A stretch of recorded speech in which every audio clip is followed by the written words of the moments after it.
superstar Cynthia Erivo has a new book called Simply More, and she's back as Elphaba, the Wicked Witch of the West, for one of the most anticipated films of the year, Wicked for Good. Take a look. Elphaba, I've missed you. Can't we start again? Yes, please. Just say yes. No. Don't you think I wish I could? I would give anything to go back to a time when I actually believed that you were wonderful. The wonderful Wizard of Oz. No one believed in you more than I did. But there's no going back. Please welcome Cynthia Erivo.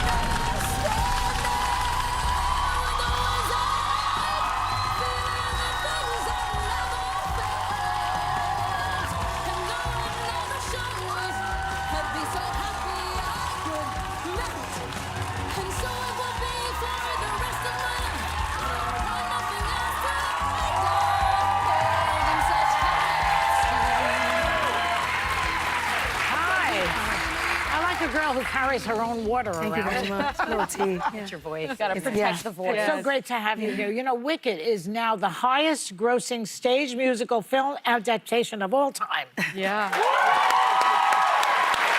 And you got an Oscar nomination, and you've been on your second world tour with the cast. Tell me, how has this experience changed your life? It's so big. I mean, it definitely changed my life completely. For the good? Yes, for the good. For the good. I hope so. For good, yes. I don't think anyone can ever prepare themselves for something like this. Yeah. You kind of just have to take it as it comes. But the amount of stories I've heard, the amount of connections that have been made, the amount of people that have seen themselves in this movie, in this character, it's really moved me. I'm not as anonymous as I once was. Yes. That's a little different, but it's still really lovely. Well, I've loved hearing some of the fans say it's a lifestyle, and I believe that. When you're in the Wicked family, you're in it for good and for the better. Yeah. But in part one, we saw Elphaba learning to accept herself. And now in the second movie, it's darker and more emotional, and there are 2 original songs. What can fans expect? You're going to be better at not ruining this for everyone. What can fans expect in this one? You can expect these 2 characters, well, everyone really, to sort of be more in themselves. They've stepped into who they are, and they're sort of having to pay for the decisions that they've made in film 1. They're really living through the consequences of their actions here. Yeah. You know, some good, some bad. Yeah. But all very human. Is it weird to say that I found Wicked 1 was amazing and Wicked 2 outdid itself? It isn't weird at all. Yeah. Okay, because I just felt like there's no way it could get better, and then it got better. I agree. I went to the premiere. Yes. I didn't get a chance to speak to you, but I thought it was epic. I thought it was right. It's so big. It's so beautiful. You did such an incredible job. Just well done. Thank you. Well done. Now, you've worked really hard, I know, to achieve so many accomplishments and achieve your dreams. But now, on top of everything else, you have your own Elphaba doll. Oh. Look at that. Look at that. Look at that. And everything. I mean, and it looks just like you. She does, yeah. What does that mean? It means a lot. And what was really wonderful about the process of getting her made is that they let us be involved. Wow. So her face looks like mine because I got to see what her face is going to look like. And I was like, you see that little smile? She's beautiful. Oh, she's beautiful. Yeah. If I had to guess, it was the most popular Halloween costume, and my little niece was Elphaba. Yes. But you're a very busy woman because you also have a new book out called Simply More, a book for anyone who has ever been told that they're too much. And after reading this book, it's very clear why you would connect with Elphaba. There's so much that you write about times where you felt in your life different from people or like you weren't understood. I want to know, was there ever a moment, one particular moment, where you just felt like I'm too much? There's a couple of moments. I think all of my life I've kind of felt like, oh, I'm a little bit different. I'm kind of on the outside there. But I think it was at school, maybe like primary school, where I felt like, or elementary school. In the U.S., yeah. where sometimes I was really chatty. I was really inquisitive. I would always ask questions. And sometimes in a classroom full of kids that don't necessarily want to do that, you stand out like a sore thumb. So it's that. And I've been in the theatre my whole life, so it's sort of like you're singing, and I was in a class full of people who were like brains. So it's science and maths and things, and I was good at that, very good at that stuff, but I just wanted to sing and act. So again, I stood out like a sore thumb. I've always been a little bit different. Yeah, I've always felt that way.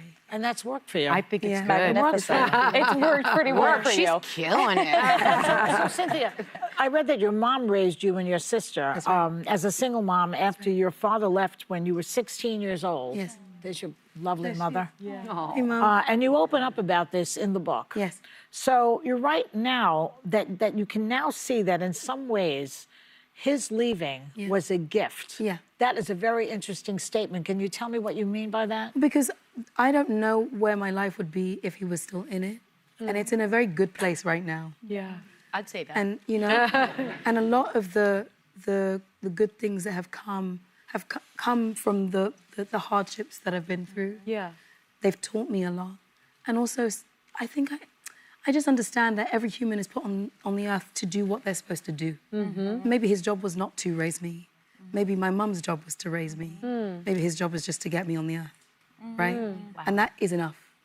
And I think what I've got, I can't be sour because the life I've gotten is really bright. Yeah. And I've had a beautiful life so far, including all the tough things that I've gone through. Because I don't think without the tough things I would even be here. Absolutely. Well, they say if it doesn't kill you, it makes you strong. Exactly. Yeah. Well, you have one of the most incredible voices ever. Not right we'll now. Go with that. Well, yeah, but even your voice needs to rest a little. But and obviously, so many people look up to you. You recently got to surprise your choir at your former school, and you sang with them. Let's take a look.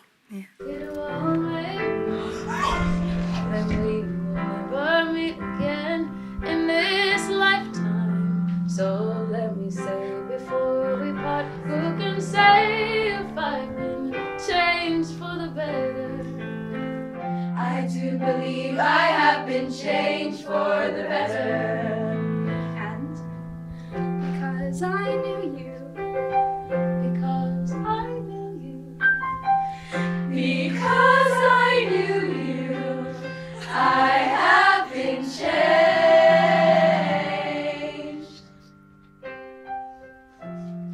for good.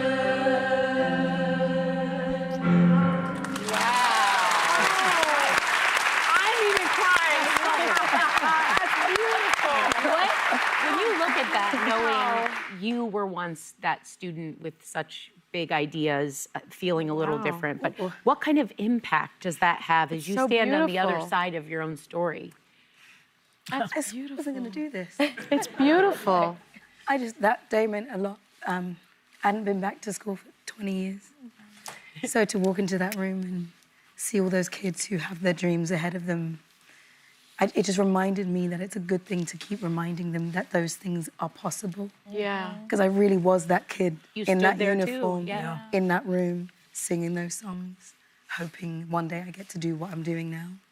And so to walk in as a person who's doing what I'm doing now, to show them that it's possible, was just really meaningful. Yeah. And what a gift you gave them. Yeah. What a gift. And it shows on their faces. Yeah, yeah. I don't know why I'm crying, because I'm not in the choir and I can't sing, but... All the faces in it, like, everyone's a damn mess. You know,